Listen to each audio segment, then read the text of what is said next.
నమస్తే తెలుగు న్యూస్ కి స్వాగతం। నేను రూపానాథెళ।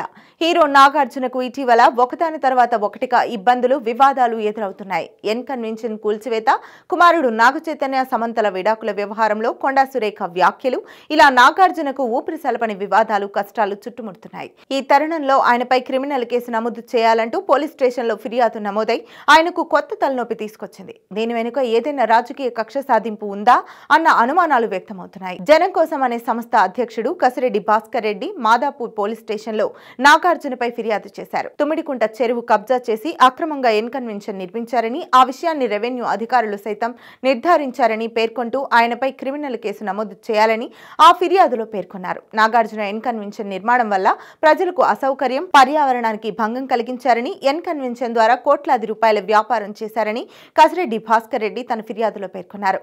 వీటన్నింటితో పాటు ఇరిగేషన్ చట్టాలను నాగార్జున ఉల్లంఘించారని, ఆయనపై క్రిమినల్ కేసు నమోదు చేయాలని కసిరెడ్డి ఆ ఫిర్యాదులో పేర్కొన్నారు। చెరువును పునరుద్ధరించడానికి అయ్యే ఖర్చును కూడా నాగార్జున నుంచి వసూలు చేయాలన్నారు। కసిరెడ్డి ఫిర్యాదును స్వీకరించిన పోలీసులు అయితే లీగల్ ఒపీనియన్ తీసుకున్న తర్వాత ఈ విషయంలో ఒక నిర్ణయం తీసుకుంటామని పేర్కొన్నారు। ఇదే కసిరెడ్డి తుమ్మిడికుంట చెరువు FTL లో నాగార్జున ఎన్ కన్వెన్షన్ నిర్మించారంటూ హైడ్రాకు ఫిర్యాదు చేశారు। ఆయన ఫిర్యాదుతో కదిలిన హైడ్రా ఆ ఎన్ కన్వెన్షన్ ను కూల్చివేసింది। తాజాగా కసిరెడ్డి భాస్కర్ రెడ్డి మాదాపూర్ పోలీస్ స్టేషన్లో చేసిన ఫిర్యాదులో పర్యావరణానికి ఆటంకం కలిగించారని, ప్రజల్ని ఇబ్బందులకు గురి చేశారని, అందుకే ఆయనపై క్రిమినల్ కేసు నమోదు చేయాలని కోరారు। ఎన్ కన్వెన్షన్ కూల్చివేసిన నెల రోజుల తర్వాత మళ్లీ కసిరెడ్డి భాస్కర్ రెడ్డి తెరపైకి రావడం పలు అనుమానాలకు తావిస్తోంది। ఎందుకంటే ఇటీవల తెలంగాణ మంత్రి కొండా సురేఖ చేసిన వ్యాఖ్యల వల్ల అక్కినేని నాగార్జున కుటుంబం చాలా ఇబ్బందులు ఎదుర్కొన్నారు।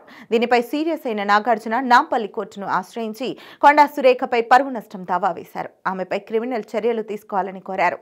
అయితే న్యాయమూర్తి సెలవులో ఉన్న కారణంగా ఈ కేసు విచారణను సోమవారానికి వాయిదా వేశారు। ఈలోగా భాస్కర్ రెడ్డి మాధాపూర్లో నాగార్జునపై ఫిర్యాదు చేయడం వెనుక రాజకీయ హస్తం ఉందన్న అనుమానాలు వ్యక్తమవుతున్నాయి।